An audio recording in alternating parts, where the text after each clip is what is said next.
Good luck, everyone. It's a real privilege to be able to be here with you at this Mulava Malka. I want to begin by wishing Mazel Tov to Dr. Daniel on being selected on Student of the Year. I have the great zchus to learn together with her and with a number of other special women on Wednesday mornings. And I think she absolutely is a wonderful embodiment and a true paradigm of what it means to be a Jewish woman who is constantly furthering and looking to expand her spiritual horizons.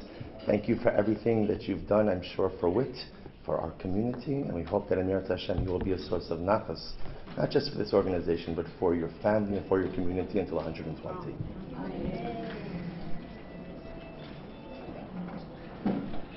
So those of you who come to the classes at Wit, and thank God through the classes at Wit I've gotten the opportunity to learn with many of you at other shiurim as well, know that I normally don't give a class or give a shiur without source sheets. So tonight I'm making a little bit of an exception. Actually, before I go on, I really just also want to take the opportunity to thank Mrs. Shulman. Where's Mrs. Shulman? Is she here somewhere? To thank Mrs. Shulman.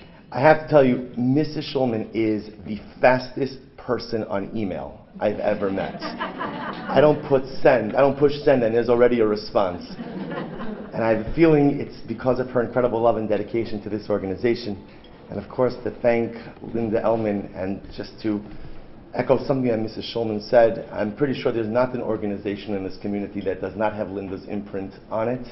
And that's an incredible testament to her constantly renewing reservoir of strength. And it's so beautiful that there's such a magnificent institution of Torah in our community that really is only vibrant and thriving because of the handiwork and effort on Nafshim Sitkanyos. Baruch Hu should bench both of you and your families with Arichos Yamin B'Shanim Nachas from your children and Nachas from all of your beautiful Talmidos. So as I was mentioning before, I normally don't give up to give a shiur without Mari Makomos. But the truth is, Mrs. Shulman left me a message on Erev Shabbos, and I was very happy she left it for me, because it was something that was going through my mind as well. I had a topic that I was going to present tonight. I think the topic was Chanukah. The topic was Chanukah. And I was going to share with you some insights about this magnificent Yom Tov. There's so much to speak about with Chanukah. The Sfas Emes, the Ger Rebbe, brings down the idea. He says, when you look at the Gemara Masechah Shabbos, the Gemara discusses the laws of Chanukah. And the Gemara actually is structured in a very strange way. The Gemara first goes through all of the pertinent laws of Chanukah, and then the Gemara asks the question of my Chanukah. So what is Chanukah? And then the Gemara goes into the story of what happened in the historical Chanukah. And the Sfas Emes quotes, he says it doesn't make sense, the order. The Gemara should start my Chanukah, first start with the question of what is Chanukah, and then give me the historical background, then go into the halachas. But the Sfas Emes says something so beautiful. He says, you could learn all of the halachos of Chanukah. You could know all the pertinent Jewish laws. You can know the entire legalistic framework. You can know exactly how to fulfill the mitzvah to the T. But Chanukah is so profound, Chanukah is so powerful, that even after absorbing all of the halachic knowledge, you're left with one question. My Chanukah. What is the true profundity of these days? What is the true essence of this Yom Tov? There are certain times in the calendar. We know why we sit in the sukkah. We know why we blow the shofar. But Chanukah itself is such an incredible anomaly. On one hand, a Yom Tov, a legitimate Yom Tov. On the other hand, there's no Isser Malacha. You can go to work. You can do pretty much whatever you want. There's a beautiful minhag that women don't do work. Women don't do Malacha at the time that the candles are lit. But otherwise, again, it's just a regular day. Because Chanukah represents this interface, this synthesis, this meeting of heaven and earth, this meeting of the spiritual and the mundane. And as such, the Gemara says, we could go through all of the halachos, but we're still only scraping the surface, my Chanukah. So I was prepared to give you a shiur on Chanukah. But then a lot of things happened last week. And the truth is, many of us have found ourselves in a fog since last week, not knowing exactly how to navigate the tragic, tumultuous circumstances that have really fallen upon our community. the devastating and tragic reality that the Moskowitz family must now contend with. We dedicate our learning, all of our learning tonight, in the Zchus of Refuah Shalema, for Tamar Adina Baskina Shulamis, and the Zchus of an Aliyah for the Neshama of Moshe Simcha ben Rab Daniel Dov Ber. Whenever a community buries a child, there are no words. And the loss of that child is compounded by a mother who is in such a precarious situation. Not only are there no words, but it's often difficult to understand even what to feel, how to react, what is a person supposed to do. I'm sure for many of you this evening, you came out to a beautiful evening, a celebratory evening, and there's a part in us that feels, is this really right? Is this really right? Is this what we should be doing? But what's the alternative?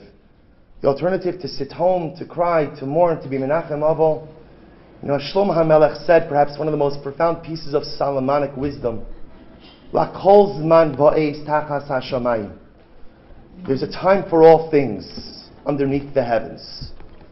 And there's an Eis Livkos, there's a time to cry. There's a time to be b'simcha. There's a time for everything in this world.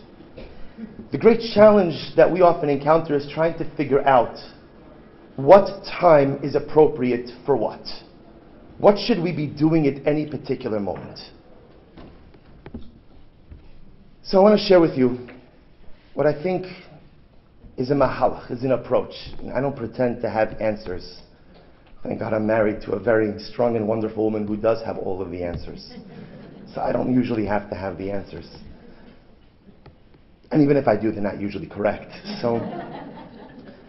But I want to share with you what I think is an approach. What I think perhaps we could glean a little bit of wisdom from Chazal about how to navigate these difficult and tumultuous times. I want to begin with a story. There's a beautiful story that's told that one Shabbos the Baal Shem Tov HaKadosh was sitting at his tish, was sitting at his Friday night table, surrounded by his Hasidim. And in the middle of the Seudah, in the middle of the meal, the Hasidim noticed that the Baal Shem Tov began to smile. Baal Shem Tov was always a very happy person, but there was something different about this smile. And okay, he smiled, then it went away. A little while later, the smile came back, and this repeated itself throughout the entire tish. The tish, the Friday night Seudah of the Baal Shem Tov spanned a number of hours, and the big smile kept on appearing, disappearing, appearing, disappearing. But by the Hasidim, they don't really ask the Rebbe why he does certain things. Okay, whatever it is, the Rebbe is smiling about something, they went on. Immediately after Shabbos, the Baal Shem Tov summons his gabbai, he summons his attendant, and he orders him to go ahead and ready the horses, ready the carriage. We have to travel to some far-off town. The gabbai again doesn't ask why, follows orders, gets the carriage ready, and they begin on the journey. The Baal Shem Tov orders the carriageman to go to some far-flung village, and then they get there. The Baal Shem Tov begins to ask the townspeople, do you know where Shapsi the bookbinder lives? Shapsi the bookbinder. So people see the Baal Shem Tov is looking for some guy by the name of Shapsi the bookbinder. They say, sure. Shapsi was a very simple Jew who lived on the outskirts of town. So the Baal Shem Tov navigates the narrow alleyways of this small little village. You can imagine the scene. It's late on a Motzei Shabbos. He knocks on the door of Shapsi the bookbinder. So can you imagine it's late on Motzei Shabbos, you get a knock on your door. The Baal Shem Tov HaKadosh is standing right outside your door. Shapsi opens the door. The Tzaddik Hador, the Gadol Hador is standing there. It's Rebbe, yes, is everything okay? To which the Baal Shem Tov says, Shapsi, do you mind if I come in for a few minutes? Of course he does. He doesn't. He invites him in, offers the Baal Shem Tov something to drink. And the Baal Shem Tov is just sitting there silently looking at Shapsi. And Shapsi says, Rebbe, can I ask, what are you doing here? And can I ask, I'm sure he said it much nicer, what exactly brings you to my home late on a Motzei Shabbos in the middle of nowhere? To which the Baal Shem Tov says, Shapsi, tell me, what happened last night? Shapsi says, Rebbe, I don't know what you're talking about. Baal Shem Tov says again, Rebbe, Shapsi, what happened last night? Shapsi looks down and becomes red in the face. To which the Baal Shem Tov says, Shapsi, don't be embarrassed, but I need you to tell me what happened in your house last night. He said, Rebbe, okay. He said, Friday afternoon, my wife told me we had no food for Shabbos. Friday afternoon, my wife told me we had absolutely nothing. And she said, maybe we should go and borrow something from the neighbors. We live next to kind, good-hearted people.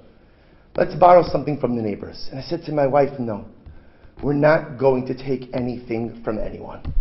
I work hard, and if for whatever reason it's the Ratzon HaBorei, it's the will of God, that we're not going to have food for Shabbos, then that's the way it's going to be. But we're not going to ask. I worked as hard as I possibly could. And if HaKadosh Baruch Hu is not going to give us the parnasa, we just simply have to accept it b'simcha. We have to accept it with happiness. And Shapsi says to the Baal Shem Tov, Rebbe, to be honest, I was so beaten down. I was so downtrodden. But I decided to go to shul. I was going to say Shir HaShirim before davening, before Shabbos Mincha, before Kabbalah Shabbos. And I was ready to accept whatever God had in store for us. Fast forward, davening is over. I'm making my way home.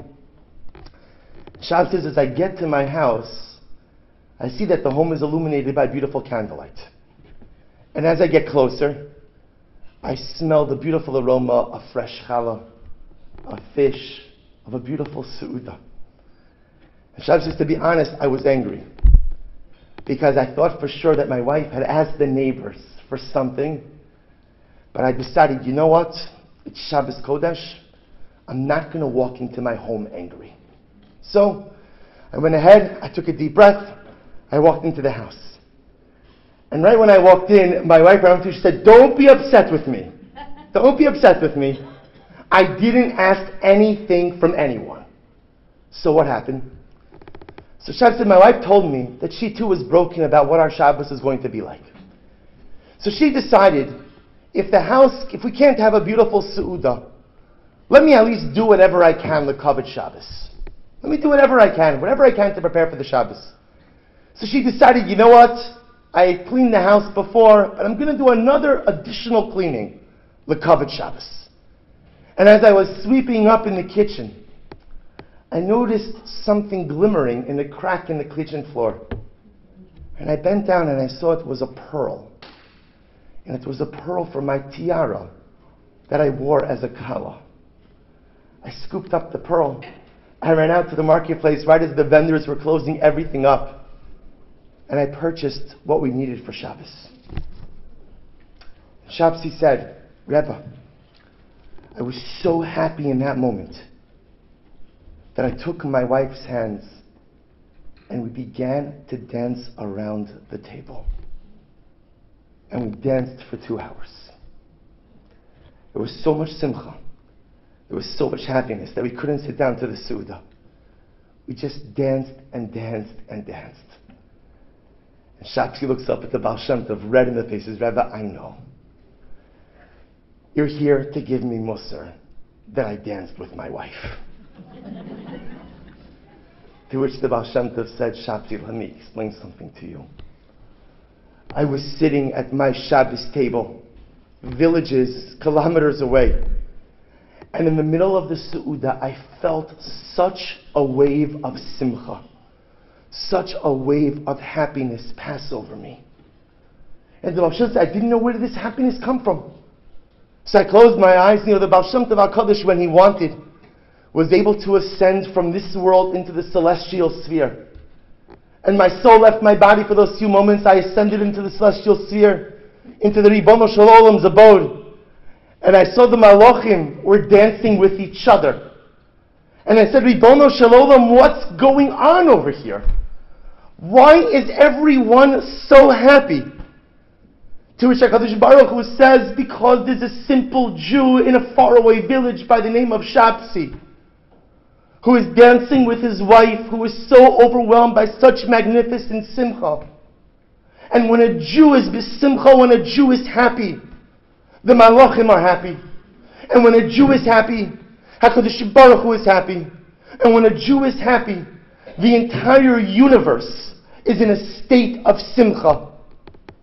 Says the Baal Shem Tov Shapsi, I had to meet the guy that got the malachim to dance. I had to meet the man who had the entire celestial abode on their feet, celebrating, had the entire malach, kadra malachi asharis, dancing hand in hand. I share this with you because a Jew always has an obligation to be besimcha. We've studied many times in our Tehillim class the beautiful statement of Rabbi Nachman of Breslov, a mitzvah gidola lihiyos besimcha tamid. And there are many different interpretations as to what exactly that means. But Rabbi Nachman speaks about this idea that it is always important for a Jew to be in a state of simcha. Because if a Jew's not happy, if we're not happy, it doesn't just impact us. It impacts the Malachim. It impacts the Ribono Shel Olam. It impacts the universe. So I'd like to discuss with you tonight for a few minutes, and really just a few minutes. This will not be as long as my Tehillim Shir, which never stays just in the hour. But tonight I will keep it short, I promise. What I want to discuss with you is how do we maintain our simcha in the midst of sadness? How do we maintain a happy and healthy disposition? How do we keep ourselves not just getting by and not just surviving, but how do we allow ourselves to be happy people, even when we find ourselves surrounded by such despair? And I want to make it worse before I make it better. Right now we're in a fog because of an incredibly acute local tzara. But the truth is, if you're a feeling person, every single day there's this fog. Halfway around the world there's a place called Aleppo. And there are innocent people that are there that are being gunned down as they try to leave their homes. There are children buried beneath rubble, whose bodies will probably remain beneath that rubble because no one cares enough to go out and get them. How many African countries have large swaths of their population suffering from malnutrition and starvation? The world is a difficult place. So often we wear blinders. Try not to read the newspaper too often. Try not to be cued into what's happening too often because it's difficult, because I want to be a happy person. So when sorrow hits close to home, I can't wear my blinders anymore. But when difficulty hits close to home, understand what it does is it blows the blinders away. There are no blinders. The world is filled with so much pain. So I could choose to walk around being a morose person. I could choose to walk around constantly being burdened by the overwhelming suffering of humanity. Or somehow, some way, I have to learn the lesson of Shapsi the bookbinder. And I have to learn to dance. And I have to learn to be happy. And I have to learn to celebrate even in the midst of all the difficulties. The Jew has the most difficult of all situations in life. See, the rest of humanity has the luxury of cognitive dissonance. I could go ahead and pretend that nothing's wrong. But the Jew, we feel the collective pain of humanity. We feel the collective pain of the world, not just of fellow Jews, but of every single man, woman, and child in this world. There's not a day that goes by that our hearts are not broken for the incredible difficulties of mankind. So, but yet, despite all of that, I have to carry the collective suffering of mankind in my heart and in my soul, and I still have to be besimcha. A Herculean spiritual and emotional challenge. How do we manage this? How do we balance this?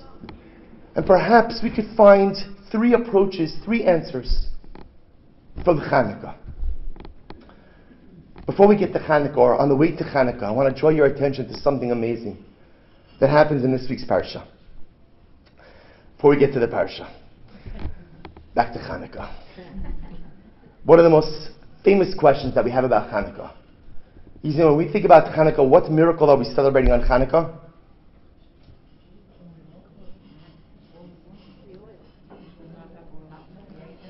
Are you serving coffee here tonight? Good to welcome everyone. No one got a nap today. We celebrate the Pach Shemen, right? We celebrate again the little cruse of oil that was only enough for one day, lasted for 8 days. Wonderful. Incredible, incredible miracle. But you know what's amazing? There's another miracle that gets virtually ignored over the course of Hanukkah, and that's what? The military victory. We, when I say we, the Chashmonaim, a small group of valiant Kohanim. You know, the Kohanim weren't normally the warriors, right? The Kohanim were the ones who normally secluded themselves within the Beis Hamikdash. A young group of courageous Kohanim. Interestingly enough, the inspiration didn't come from them. The inspiration actually came from their sister, a woman by the name of Yehudis, who was a Hasmonean daughter. She's the one who gets her brothers to go ahead and rise up against the Syrian Greeks, the most formidable fighting force on the face of the earth in this time in history. And a small group of Kohanim are able to overcome this major regional superpower. And in fact, the only time we make mention of that is when? Only time we make mention of it is in Alanisim in Shmona Esrei. During Shmona Esrei, during benching over Hanukkah, we make mention of the fact, and by the way, we also had an incredible military victory. All of the emphasis is on the Pach Shemen. All the emphasis is on the oil. And the obvious question is, Chaim Shmulevitz Zecher Tzadik Livracha has a beautiful insight. He quotes from this coming week's parsha. We know in this week's parsha is one of the most tragic episodes in the entirety of Bereshis. Yosef is sold by his brothers. Yosef is stripped of his clothing, of his dignity, thrown into a pit, and then sold as a piece of chattel. And the Torah records an amazing statement. The Torah says the brothers go ahead and decide to sell their brother instead of killing him. Vayavru anashim, Vayishu lechem, they sat down to eat. Vayisu einehem, vayiru v'nei orchot Yishmaelim ba'amigilad. They see an Ishmaelite caravan, and they decide to go ahead and sell him to the Ishmaelite caravan. And the Torah tells us that the caravan was carrying Sri Velot, balsam and lotus, sweet-smelling, fragrant items. So Rashi HaKodesh says, who cares what the caravan is holding? What does it matter to us what the caravan is holding? To which Rashi HaKodesh says, this was a miracle. Why? Because these caravans normally only carried foul and putrid-smelling items. But in the merit of the tzaddik, Yosef HaTzaddik, the Ribono Shel Olam got him a caravan that was carrying sweet-smelling items. And asks Reb Chaim Shmulevitz, are you kidding me? Yosef HaTzaddik has just been sold by his own brothers. Yosef HaTzaddik has been rejected. You know, by the way, it's worse. We'll talk about this more on Wednesday morning. But you know, it's worse than just his brothers. Yosef HaTzaddik thought that his father was in on it.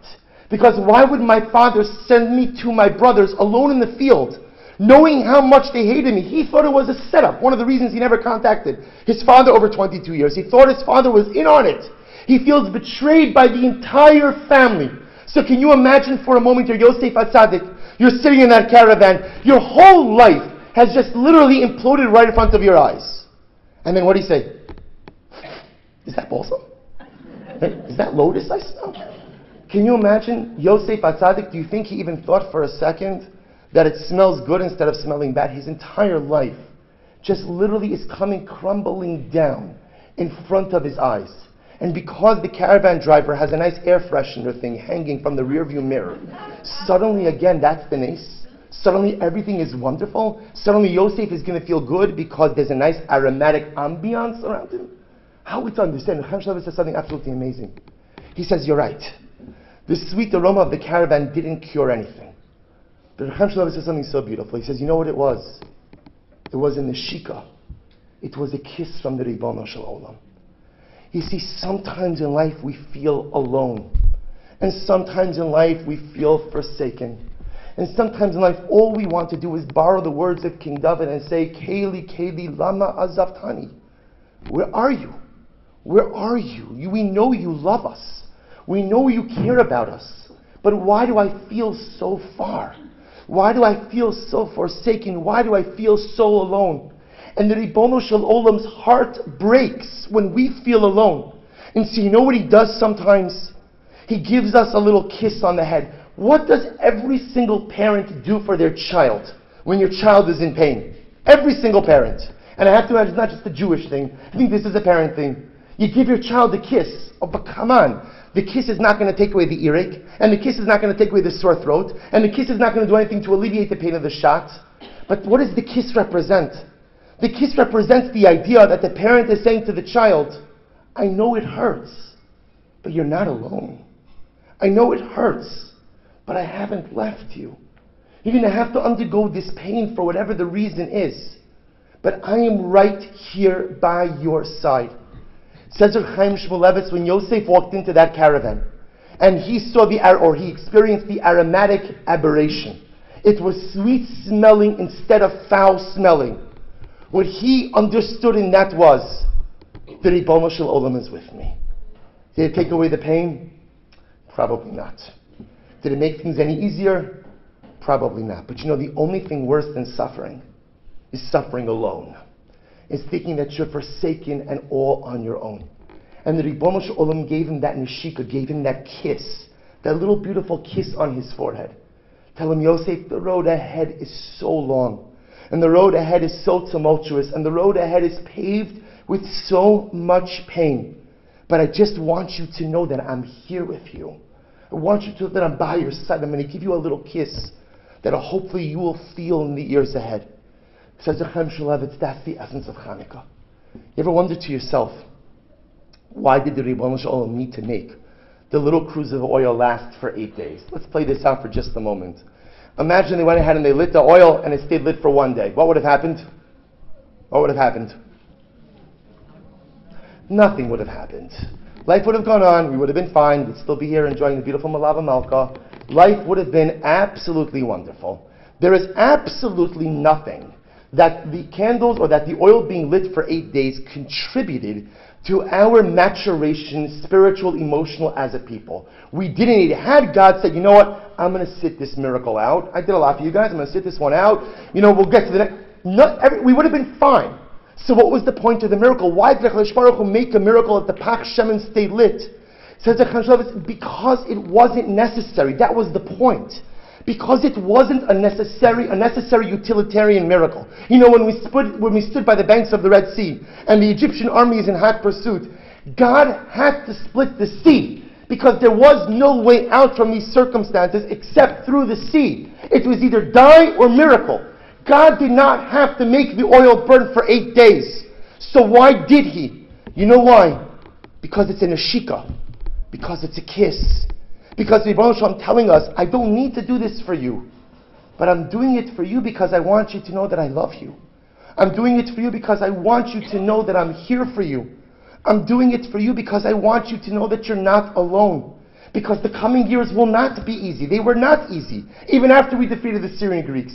They were difficult years, but the Ribono Shel Olam says, I'm here with you, was the neshika, the great kiss of HaKadosh Baruch Hu. And I think that we have to try to be attentive to the neshikos, to the kisses of HaKadosh Baruch Hu in our everyday lives. Well, I will tell you, I know this is not a big deal to a group of wonderful women, to mothers. I try to make sure that every single day I'm always home before my kids leave the house. My little ones, the older ones already left. But I try to make sure that I'm home every single day because I'm makbid to kiss them and to tell them that I love them. And not like a, Rabbi, I love you, carpool's honking, please get out already. Like, look into their eyes, tell them, I love you, I care about you, have a great day, and give them a kiss. Because, every single parent knows that when our children leave the house, we know not what the day holds for them. We don't control so many of the different variables, and I'm not even chas v'shalom talking about, God forbid, tragic. We don't know if somebody's going to be mean to them. We don't know if they're going to have difficulty on a test. We don't know what's going to happen to deflate their self-confidence. We don't know. So I want to make sure that my kids know that I love them. I want them to hopefully feel that kiss on their forehead throughout the entire day. Is that kiss going to make everything better? Is that kiss going to take away all of the challenges? No. But at least they'll know Tati loves me. At least they'll know Tati's probably thinking about me. Each of us has neshikos from HaKadosh Baruch Hu. The Ribono Shel Olam kisses us each and every day. And sometimes though we're so caught up in everything that's going on in life, and sometimes we're even so caught up in the things that are not going right, and the things that are not so wonderful, that we forget to be attentive to the neshikos, that we forget to be attentive to the beautiful divine kisses. It's important for us to take time every single day and ask ourselves a simple question. How did God kiss me today? Let me enumerate the kisses I got from HaKadosh Baruch Hu. All right, maybe I know the patches. Maybe I know the difficulties. Everybody can always rattle off the patches, the things that didn't go right. What about the kisses? How many kisses today did I get from HaKadosh Baruch Hu? And let me sit down and let me write them down. Let me ask my spouse, what kisses did you get today? My children, what kisses did you get today? Let's compare our kisses notes.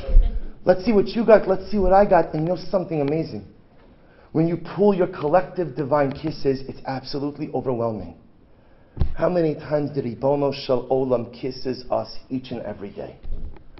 Lesson number one, or approach number one for this evening, as to how to maintain simcha even in the midst of sometimes difficult circumstances, is to be ever cognizant of the voluminous number of divine kisses we receive every day.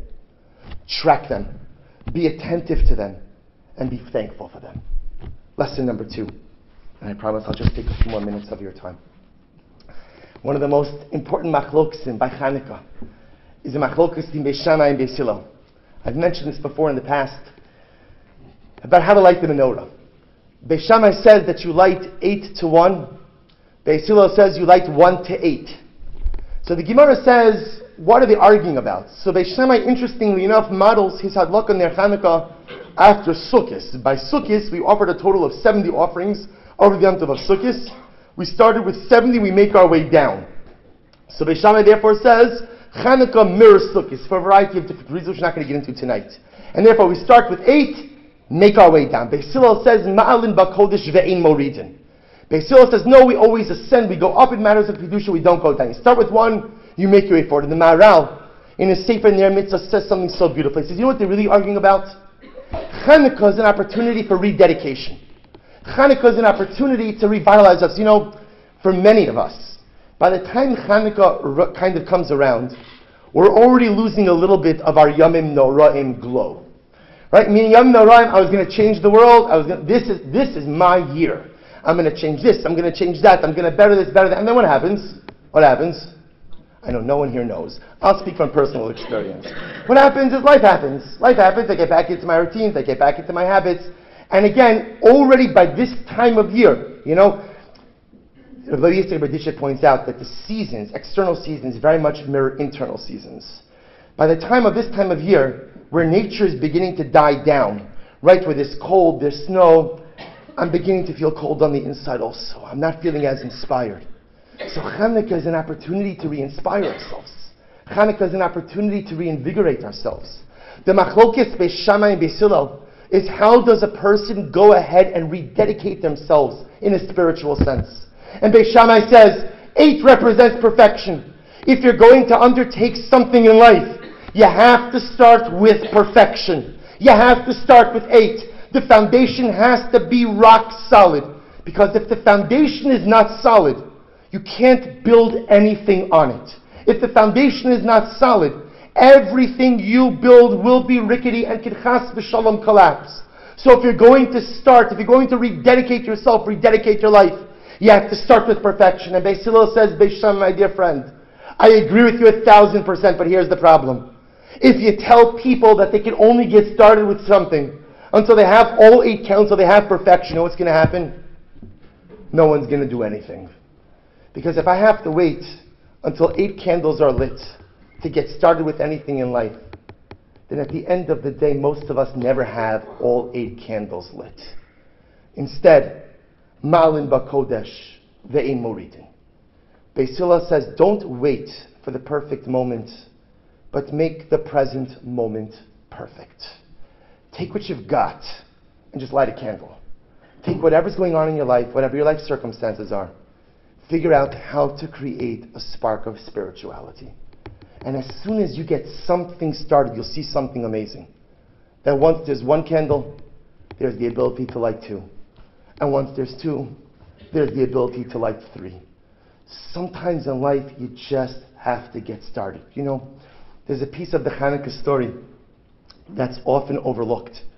People think that when the Hashmonaim came back into the Beis HaMikdash, the great miracle was that the Pach Shem and the little cruse of oil stayed lit for 8 days. But you know, there was something else missing in the Beis HaMikdash in the temple besides oil. What else was missing?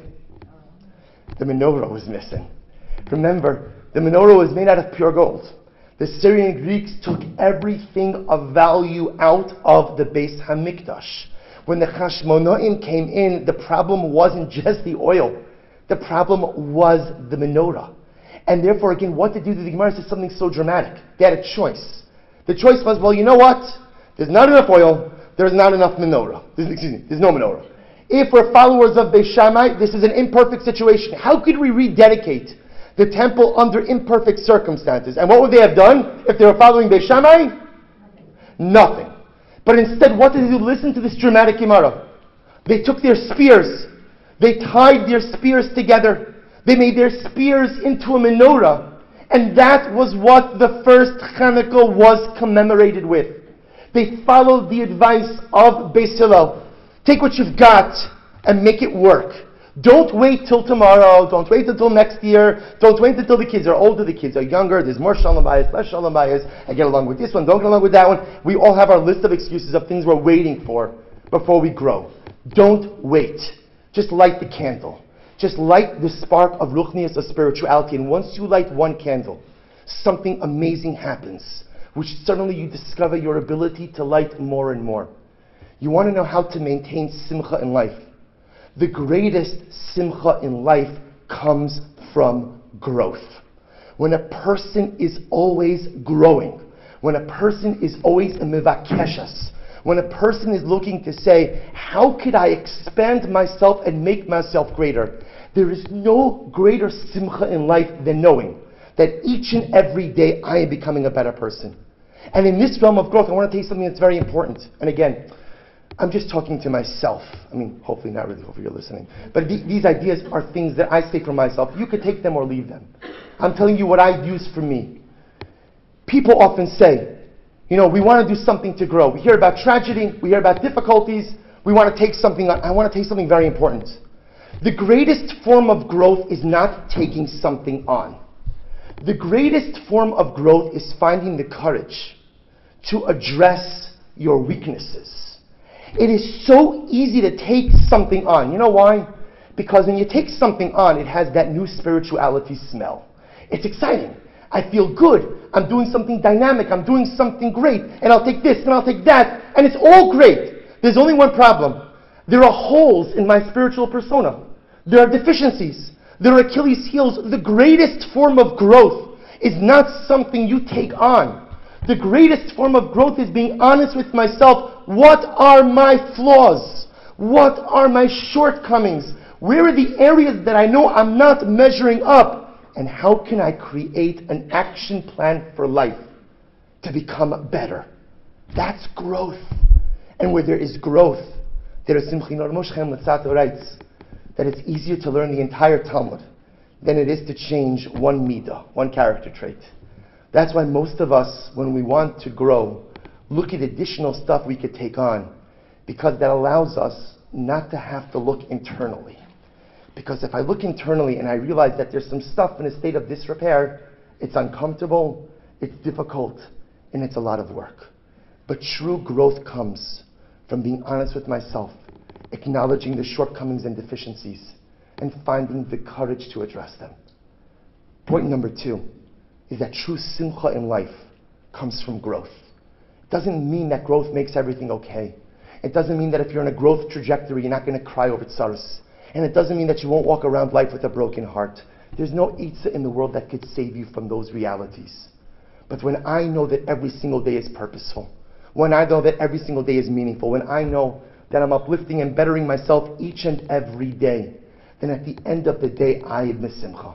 And lastly, and with this I'll conclude, one more lesson from Hanukkah.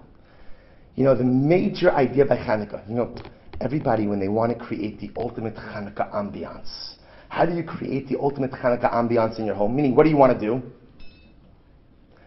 You want to eat potato latkes. Okay, good. That is true. That is true.